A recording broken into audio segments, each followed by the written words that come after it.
Bom, pessoal, então vamos ao nosso Jalé Quiz de eletrocardiograma. Vamos às questões. Bom, uma questão aqui que aparece pra gente. Paciente de 54 anos, admitido com dor torácica típica, iniciada há 2 horas. Hipertenso e diabético, qual o diagnóstico mais provável? Bom, pessoal, prova onde pergunta a questão de dor torácica em pacientes com fatores de risco cardiovascular, arco reflexo, a gente pensar em infarto, em síndrome coronariana aguda.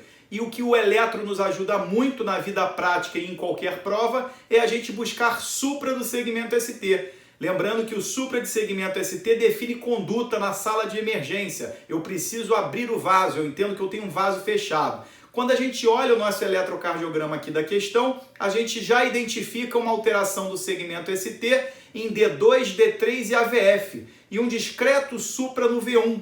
Bom, vamos às opções. Embolia pulmonar? Bom, dor torácica, sala de emergência, embolia pulmonar é um diagnóstico diferencial, mas nesse tipo de paciente com essa apresentação não vai ficar entre a principal hipótese. Infarto sem supra de ST. Seria uma ótima hipótese, mas o eletro já mostra pra gente que tem o supra de ST. Dissecção aórtica. Dissecção aórtica é uma pegadinha de prova. Já caiu em prova supra de ST em paciente, mas com mais coisas para pensar em dissecção aórtica. Alteração de pulso, evento neurológico agudo, um sopro aórtico importante, coisas desse tipo podem nos fazer pensar em dissecção aórtica quando eu tenho mais comemorativos. Isoladamente, dor torácica em paciente com fator de risco e supra de ST no eletro não é a principal hipótese diagnóstica. Infarto com supra do segmento ST. Perfeito, é a nossa resposta. Pericardite aguda. Mais uma causa de dor torácica, mais uma causa de supra de ST, mas nesse contexto aqui não é a principal hipótese diagnóstica. Então, nossa resposta aqui é a letra D de dado, infarto com supra de segmento ST. Beleza? Outra questão de eletrocardiograma. No eletrocardiograma apresentado, podemos identificar. O que a gente vê nesse eletrocardiograma? A gente vê um ritmo sinusal. Isso é um traçado de Holter, mas a gente consegue identificar uma P, um QRS e uma onda T de forma repetitiva. Só que nesse terceiro complexo, a gente vê primeiro que ele é precoce, ele vem antes do tempo. Eu tenho uma P, um QRS e uma T que vem antes do tempo. Então, batimento precoce, por definição, extrasístole. Mas que origem tem essa extrasístole? Bom, essa extrasístole tem P, QRS-T. Se ela tem P, P é o primeiro evento da extrasístole, isso é uma extrasístole supraventricular. Mais precisamente, uma extrasístole atrial. Lembrar que, por definição, extrasístole é batimento ectópico, ou seja, fora do seu local. Então não existe extrasístole sinusal. A extrasístole pode vir do lado do nódulo sinusal, mas ela é uma extrasístole atrial. Então vamos às opções. Extrasístole ventricular? Não. Extrasístole atrial? Perfeito. Resposta letra B. Mas vamos ler as outras. Artefato? Não é um artefato, está muito bem desenhadinho. Escape juncional? Escape é uma coisa tardia. Eu demoro a ter um batimento e vem um escape em resgate. Não. Nenhuma das anteriores. Essa é a típica questão que pode deixar a gente sempre em dúvida de estar certo ou não, mas você lá com convicção marcou letra B de bola, extrasístole atrial. Perfeito. Próxima questão. Paciente jovem admitida com palpitação de início súbito. Descrição de batimento de fúrcula esternal e pescoço, ela sente bater no pescoço. Isso é um achado muito típico de algumas formas, de uma forma específica, de taquicardia supraventricular. A taquicardia por reentrada no nódulo AV, taquicardia reentrante nodal. Qual o diagnóstico eletrocardiográfico? Bom, a gente já ia para um diagnóstico de presunção, mas eu vou para o eletrocardiograma. E quando eu vejo o eletro, eu faço a semiologia do eletro e vejo uma taquicardia de QRS estreito e ritmo regular. Opa, taquicardia de QRS estreito, a princípio está usando o sistema de condução, é supraventricular. Ritmo regular, não tem P positivo antecedendo QRS, não tem P sinusal. Foi início súbito. Essa é uma forma de taquicardia paroxística supraventricular. Vamos às opções. Fibrilação atrial? Fibrilação atrial pode até ter ritmo regular, mas isso é em frequências baixas, quando eu tenho fibrilação atrial associada a BAVT. Não é o caso. Taquicardia, a gente está vendo um ritmo claramente irregular. Fibrilação atrial é disparado a arritmia supraventricular mais comum na nossa prática, mas o ritmo é irregular. Taquicardia supraventricular, perfeito. Taquicardia ventricular, não, QRS é estreito. Taquicardia sinusal, o nódulo sinusal não é capaz de começar subitamente uma arritmia. A arritmia súbita a gente chama de paroxística. E o nódulo sinusal não tem paroxismo. Então, definitivamente, uma taquicardia sinusal não tem essa apresentação.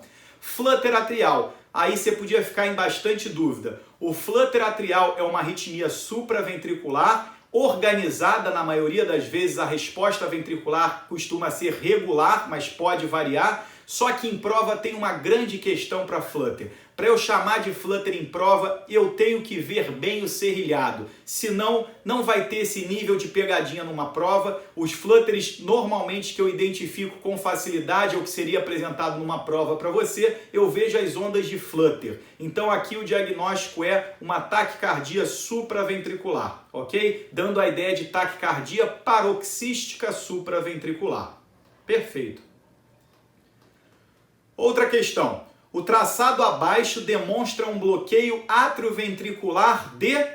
Bom, bloqueio atrioventricular é na comunicação do átrio com o ventrículo. Eu vou mexer no intervalo PR. Muito bem. Lembrar que o BAV de primeiro grau, eu tenho só um atraso na condução. O BAVT, que é o outro extremo, eu não tenho nenhuma P conduzindo para o ventrículo.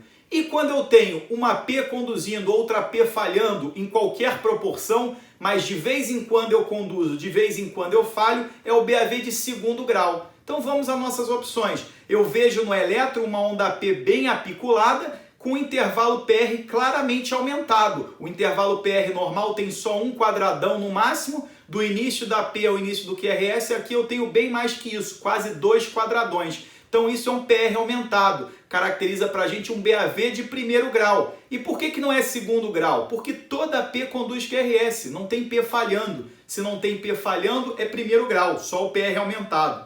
Então, resposta já na letra A, BAV de primeiro grau. Mobitz 1 é um BAV de segundo grau, onde o PR vai progressivamente aumentando até que falha em conduzir. Não é o caso.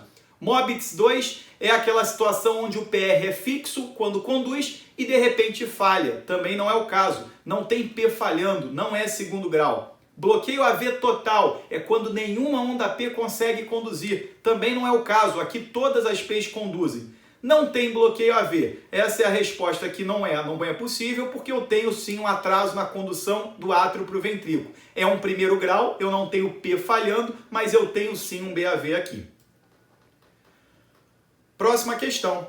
Qual a arritmia evidenciada no traçado, pessoal? Eu vejo uma arritmia com QRS estreito, ritmo irregular. Arritmia de QRS estreito e ritmo irregular. Arritmia de ritmo irregular, eu tenho que sempre pensar na arritmia mais comum na nossa prática, que é a fibrilação atrial. Com QRS estreito, mais ainda. Com QRS alargado, eu posso ter mais dúvidas diagnósticas. Mas de QRS estreito, fibrilação atrial, sempre pensar nela. Vamos às opções. Sinusal respiratória. Não, arritmia sinusal respiratória eu tenho que ver uma P sinusal e vai variando a frequência com o ciclo respiratório. O que eu vejo aqui é um ritmo irregular e uma linha de base com tremular de linha de base. Isso é típico da fibrilação atrial. Flutter atrial. Mais uma vez que a gente sempre fala isso em prova. Flutter atrial em prova eu tenho que ver bem o serrilhado, senão não vai ser esse nível de pegadinha em nenhuma prova que você vai fazer. Flutter atrial, se eu não vejo bem evidente o serrilhado e as ondas atriais, as ondas F, na verdade, semelhantes entre elas, eu não vou chamar de flutter. Taquicardia atrial. Na taquicardia atrial eu também tenho que ver uma ativação atrial organizada. Eu não vejo isso aqui. Extrasístole atrial. Não, extrasístole atrial é um batimento atrial precoce. O que eu estou vendo aqui é um tremolar de linha de base. Fibrilação atrial. Perfeito. Esse é o diagnóstico. Letra E, fibrilação atrial. Olá, meu nome é Yuri Albuquerque e hoje eu vou comentar o terceiro GL Quiz, as questões de terapia intensiva. A questão número 1, qual a droga vasoativa de escolha no choque séptico? O Surviving Sepsis Campaign, ele recomenda a noradrenalina como a medicação de escolha no choque séptico. Comentando um pouquinho, que é a questão número E, que é o gabarito da questão. Comentando um pouquinho as outras opções. A letra A, a adrenalina. Ela vai ser utilizada no contexto de parada cardiorrespiratória, tanto em assistolia como atividade elétrica sem pulso, tá? E também no choque anafilático. A dopamina, da letra B, pelo estudo SOAP2, ela não teve benefício em mortalidade em relação à noradrenalina no choque séptico, além disso teve uma incidência de arritmias, então a gente não vai utilizar na nossa prática clínica. C, a fenilefrina, a gente não utiliza na prática clínica na UTI, é uma droga que a gente vai utilizar mais no centro cirúrgico, na anestesiologia. D, a dobutamina, a gente vai utilizar ela mais no componente de choque cardiogênico ou quando tiver uma disfunção miocárdica associada ao componente de sepsis. Então a resposta da questão é a letra E, que é a noradrenalina. Questão número 2. Quais medicações abaixo provoca classicamente hipercalemia? Eu vou comentar um pouquinho as questões. Tá? Letra A, furosemida. A furosemida ela vai bloquear o cotransportador tríplice do ramo ascendente espesso da alça de Henle, e com isso vai chegar mais sódio no túbulo coletor, então vai ter uma troca maior de sódio por potássio, então você vai ter uma maior excreção de potássio, tá, pelo rim. Então, um efeito adverso da furosemida é a hipocalemia, não a hipercalemia. A hidroclorotiazida, ela vai bloquear o cotransporte sódio-cloro no túbulo contorcido distal, chegando mais sódio no túbulo coletor, que vai ser trocado pelo potássio, vai ter maior excreção também de potássio. Então você também pode ter uma hipocalemia com hidroclorotiazida. A espironolactona, que ele é um bloqueador do receptor de aldosterona. A aldosterona, ela aumenta a excreção de potássio por via renal.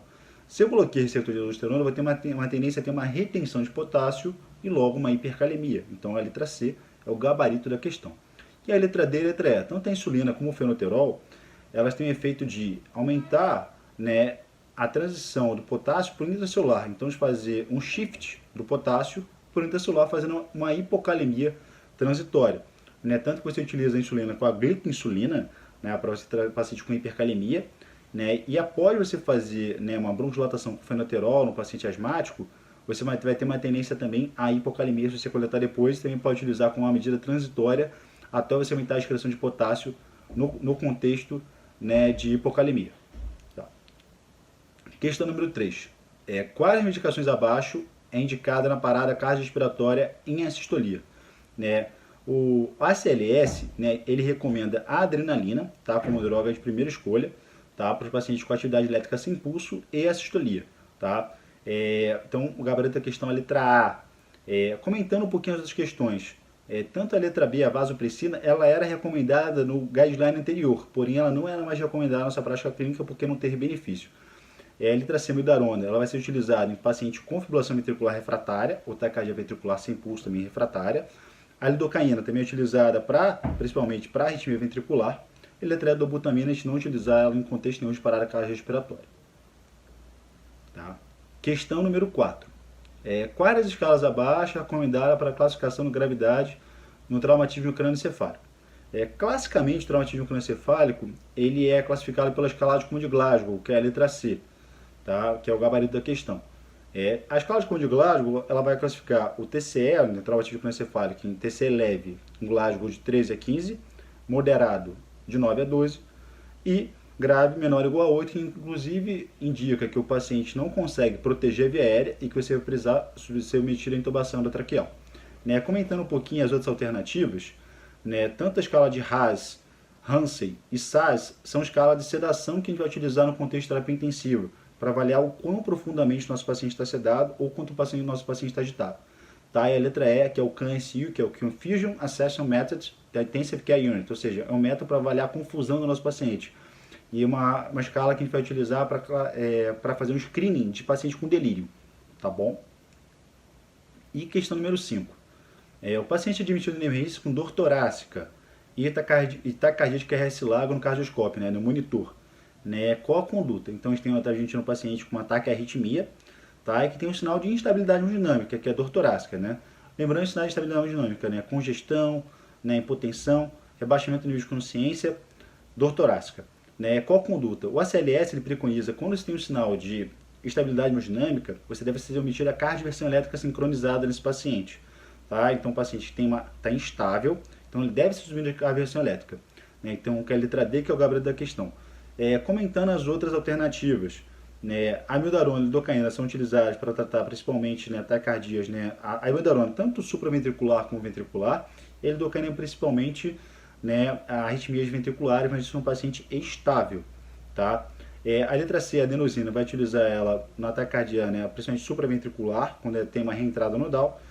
Se você suspeita de uma aberrância, se o paciente está estável, você poderia utilizar a adenosina, tá, para avaliar se é um paciente com aberrância, de forma uma taquiarritmia estável, mas para isso o paciente estiver estabilizado. E a letra E é o sulfato de magnésio, a gente vai utilizar se a gente pensar num paciente com torsade de Points, tá, que é uma taquicardia com QT, né, prolongado, né, taquicardia ventricular QT prolongado, polimórfico, que a gente vai utilizar sulfato de magnésio, né, junto, né, com a desfibrilação. Tá? Então o gabarito ficou letra 1, E2, C3, A4, C5D. Espero que vocês tenham gostado, tá? Muito obrigado e até o próximo Jolly Quiz. Olá, gente! Bem-vindos agora à correção do terceiro Jolly Quiz, a parte do internato laboratório. Galera, a gente vai conversar um pouquinho sobre o laboratório. É claro que medicina não é laboratório, mas é importante a gente entender como é que funciona o laboratório. Lembra que isso é exame complementar. Mas vamos lá, vamos ver o que vocês acertaram, o que vocês erraram e o que a gente pode aprender com as questões de laboratório no nível internato, na fase 1 do terceiro Jolly Quiz. Bem, falei muito, vamos começar a primeira questão. A primeira questão é uma questão que pergunta sobre a enzima pancreática. Não é uma questão muito difícil, mas tem um detalhezinho. A questão fala sobre amilase, e aí, gente, quando a gente pensa, amilase é no pâncreas, mas a questão explora um conceito.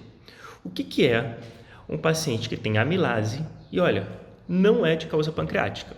Então, ela fala um pouquinho da amilase pancreática ali no enunciado e joga uma listinha com 5 doenças e pergunta qual que não é causa de aumento de amilase.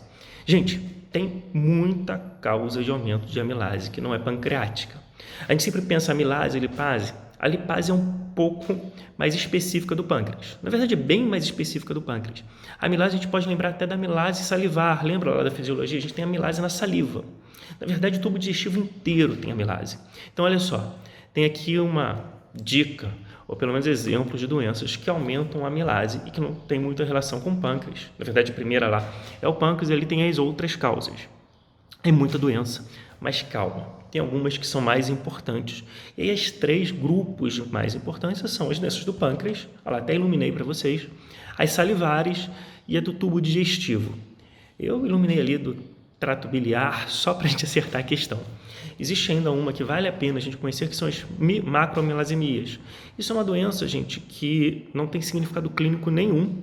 É só um aumento da amilase, geralmente por produção de anticorpo contra a amilase. Mas vamos lá, eu estou falando demais, vamos ver a questão de novo e acertar essa questão.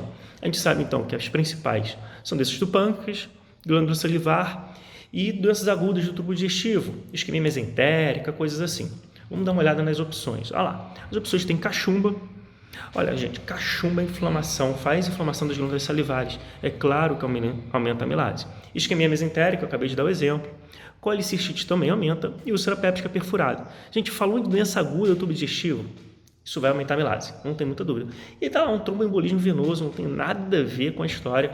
A resposta dessa questão 1 da fase 1 do internato laboratório é tromboembolismo venoso. Agora, na questão 2, tem um exemplo de gasometria. É uma gasometria relativamente simples, mas tem que ter atenção para a gente não errar a questão. Vamos lá.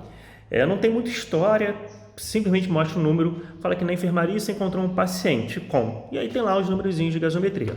Um pH de 7,62, um PCO2 de 40 e um bicarbonato de 40. Não tem muita história para dar dica para a gente o que está acontecendo com ele, a gente vai ter que só olhar os números e interpretar. Vamos lá. Deu lá as opções, a gente vai ter que voltar um pouquinho para lembrar os valores de referência, né? Senão a gente vai se enrolar. Então, só para lembrar os valores de referência, o pH normal é de 7,35 a 7,45, o PCO2 normal é de 35 a 45, é até bom para memorizar isso, e o bicarbonato normal é de 22 a 26.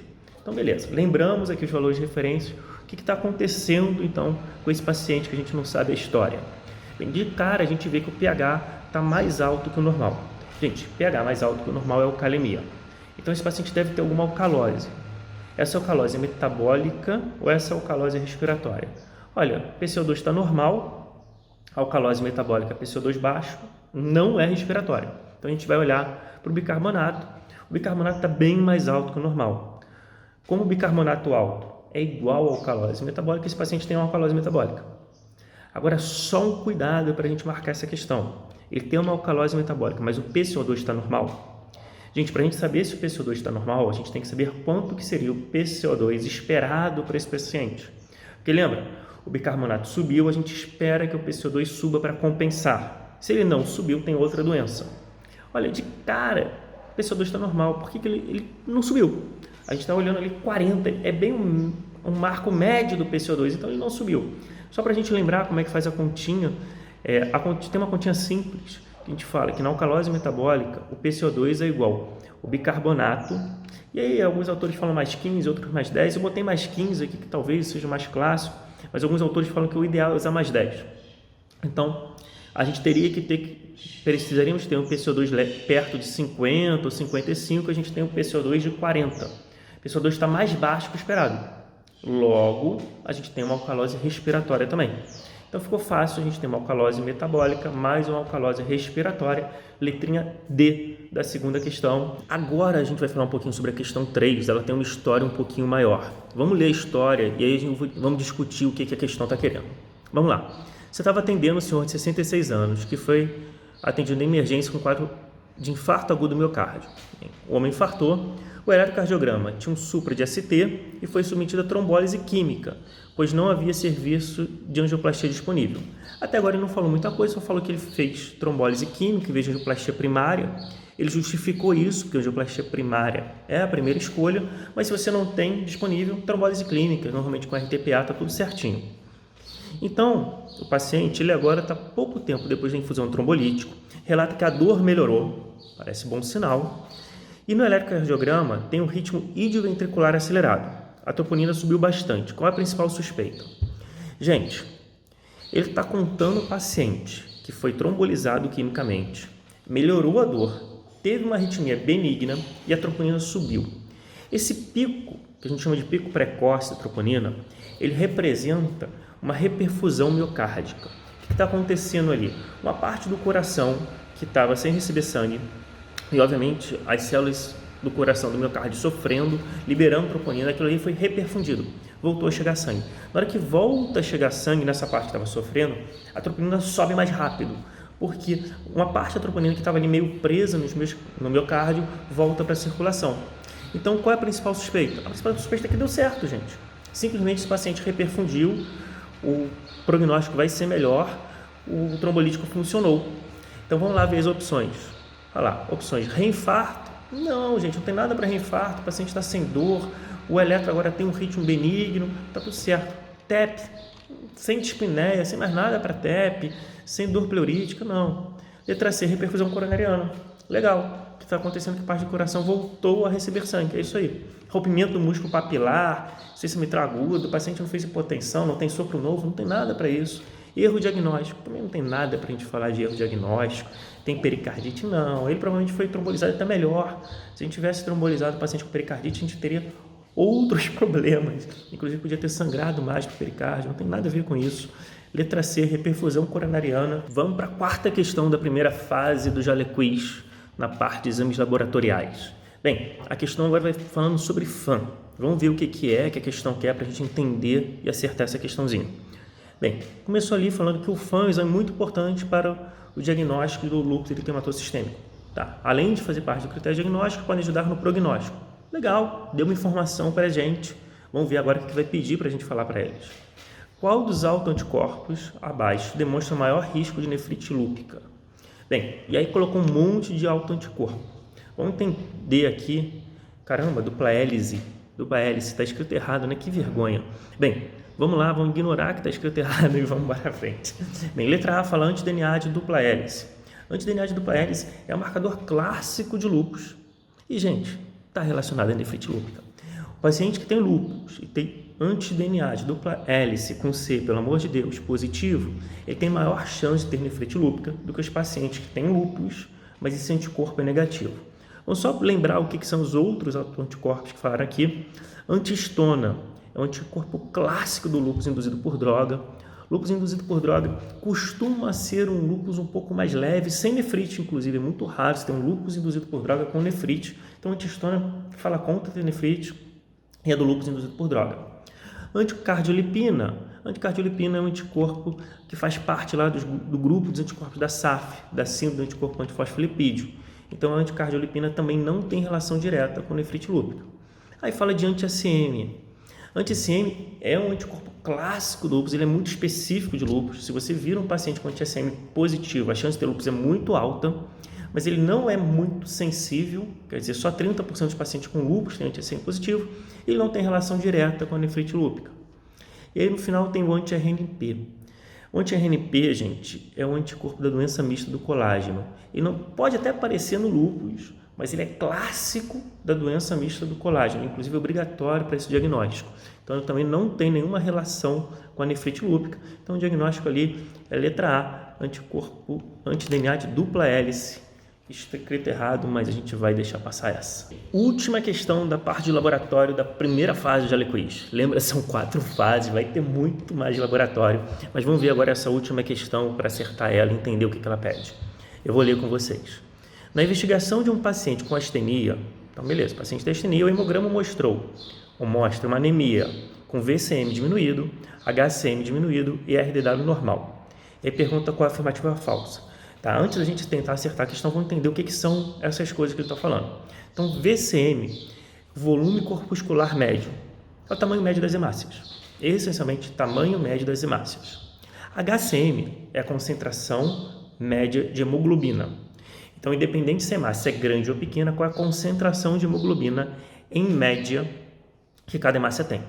E o RDW, que ele falou que está normal, RDW, quer dizer, é o a gente chama de índice de anisocitose. O que é isso? É a diferença, a distribuição das hemácias. Se elas são todas mais uniformes, do mesmo tamanho, ou se a gente tem hemácias pequenas e grandes. Quanto maior a diferença entre as hemácias, a gente tem algumas hemácias pequenas, outras grandes, maior o RDW. Se as hemácias forem todas do mesmo tamanhozinho, a gente tem o RDW normal. Então, beleza. O que ele falou? Ele falou que o VCM é diminuído, então a gente tem uma hemácia que é pequena, que o HCM também é diminuído. Então, ela é pequena, ela tem pouca hemoglobina. Uma anemia com hemácias pequenas e pouca hemoglobina. E o RDW é normal, quer dizer, todas as hemácias são mais ou menos do mesmo tamanho. E aí pergunta a afirmativa falsa. Vamos lá dar uma olhada nas afirmativas. Bem, letra A, eu vou ler aqui para vocês. A anemia ferropriva é a principal causa de anemia microcítica e hipocrômica. Então, microcítica quer dizer pequena, ou com VCM baixo, hipocrômica quer dizer com hemoglobina corpuscular média baixa, então HCM baixo. Então, beleza, é realmente verdade. Porém, costuma ter RDW aumentado. Também é verdade. Frase perfeitinha sobre a anemia mais comum do mundo. Normalmente, anemia hipo e micro, quer dizer, microcítica hipocrômica com RDW aumentado. Muito certo essa letra A. Letra B. A anemia perniciosa é pouco provável, uma vez que é uma causa de VCMs muito grandes. É verdade, gente. Anemia perniciosa, anemias por deficiência de B12 e de ácido fólico geralmente geram VCMs acima de 110. Aliás, é das poucas anemias que têm os VCMs tão altos assim. Então, realmente, os VCMs são muito grandes. Letra B está certa também. Letra C. A anemia por desnutrição pode ter VCM hipo-micro normal, porém o RDW costuma ser aumentado. Também está certa, gente. O que acontece na anemia por desnutrição? Você começa a ter deficiência de ferro, deficiência de ácido fólico, deficiência de B12, você começa a ter várias deficiências ao mesmo tempo. Isso pode fazer com que o tamanho médio das hemácias seja tanto grande, pode ser normal, pode ser pequeno, dependendo do que falta mais. Só que o RDW é aumentado, porque a gente tem hemácias maiores, hemácias menores, hemácias pequenas, grandes, então realmente o RDW costuma ser bem aumentado na desnutrição. Vamos pular a letra D? Letra E. Hipotireoidite pode causar anemia per si. Pode mesmo, porém normalmente com VCM aumentado. Também é verdade. Então olha lá, a letra D fala o seguinte: talassemia é uma causa genética de anemia. É verdade, mas possui VCM aumentado com RDW normal. Não, gente. Talassemia é uma causa clássica de anemia hipomicro, de anemias que têm hemácias pequenas com baixa concentração de hemoglobina. E normalmente o RDW é normal mesmo. Por quê? Porque na talassemia todas as hemácias são pequenas, com pouca hemoglobina. Isso, aliás, diferencia bem da anemia ferropriva, que na maior parte das vezes o RDW está aumentado. Pode ter anemia ferropriva, é tão comum que pode ter RDW normal, mas como regra assim, regra geral para a prova e para a vida, o RDW da ferropriva é aumentado. Então, talassemia tem RDW normal, mas possui VCM baixo. Na verdade, é provavelmente até o diagnóstico daquela anemia que estava lá no enunciado. Então, letrinha D. E a gente fechou as 5 questões de exame laboratoriais aqui da terceira fase, do terceiro Jale Quiz, primeira fase. Abraço, gente. Vamos para a próxima, ganhar esse dinheirinho.